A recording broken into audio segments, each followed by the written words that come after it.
दिव्या भक्ति कथा में आपका स्वागत है। अभी सब्सक्राइब करें और जुड़ें भक्ति की दुनिया से।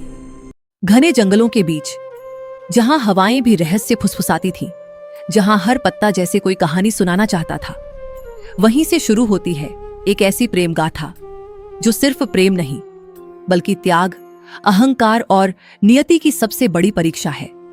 सृष्टि के आरंभ में सब कुछ शांत था, पर उस शांति के भीतर छिपा था एक तूफान। भगवान शिव वैराग्य में लीन कैलाश पर्वत पर ध्यान मग्न बैठे थे।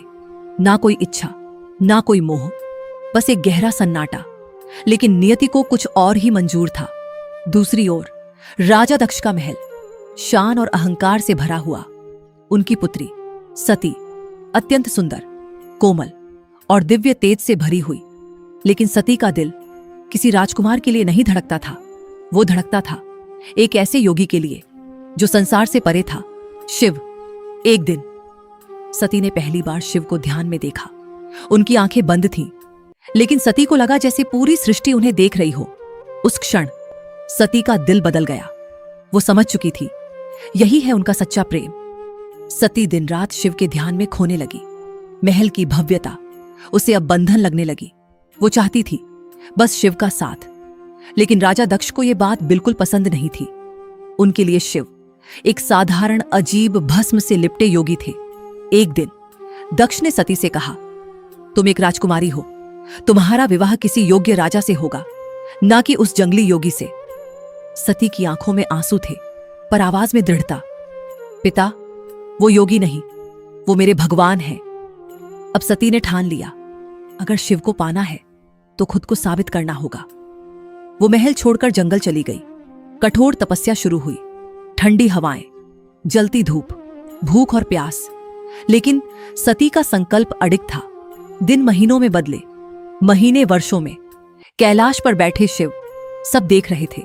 सती का प्रेम, उनकी तपस्या। आखिरकार शिव का हृदय पिघल गया। उन्होंने अपनी आंखें खोली और पहली बार सती को स्वीकार किया। पूरा ब्रह्मांड इस विवाह का साक्षी बना। देवता, अर्षि सब उपस्थित थे।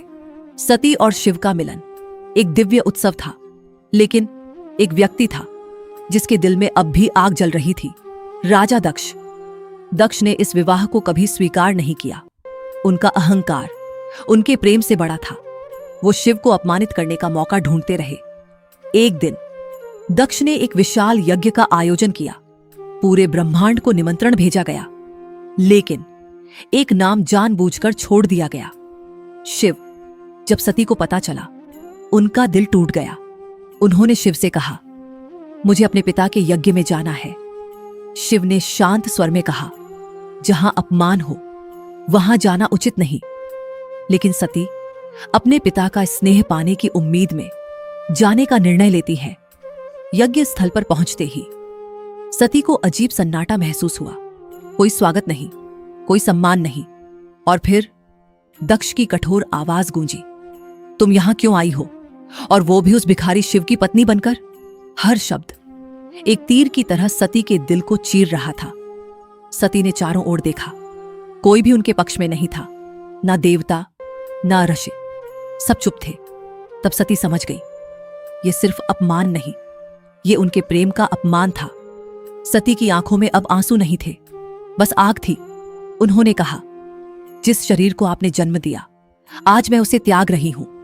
और उसी यज्ञ अग्नि में सती ने स्वयं को समर्पित कर दिया। कैलाश पर बैठे शिव अचानक विचलित हो उठे। उन्होंने अपनी आंखें खोली और सब कुछ समझ गए। उनका क्रोध, उनका दर्द, पूरी सृष्टि हिल उठी। शिव यज्ञ स्थल पहुंचे। सती का जला हुआ शरीर देखकर उनका दिल टूट गया। उन्होंने सती को उठाया और तांडव करने लगे। धरती कांपने लगी, आसमान फटने लगा। देवता डर गए। शिव का क्रोध इतना भयंकर था कि सृष्टि का अंत हो सकता था।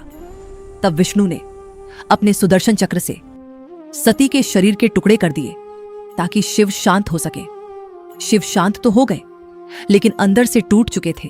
सती का प्रेम अब स्मृति बन चुका था। लेकिन यह कहानी यहीं खत्म नहीं होती, क्योंकि प्रेम कभी खत्म नहीं होता। वो लौटता है एक नए रूप में, पार्वती के रूप में। लेकिन क्या शिव फिर से प्रेम स्वीकार करेंगे? भक्ति, आस्था और विश्वास की कहानियां नियति दिव्य भक्ति कुछ कथा और को लिख अभी चुकी है। सब्सक्राइब करें।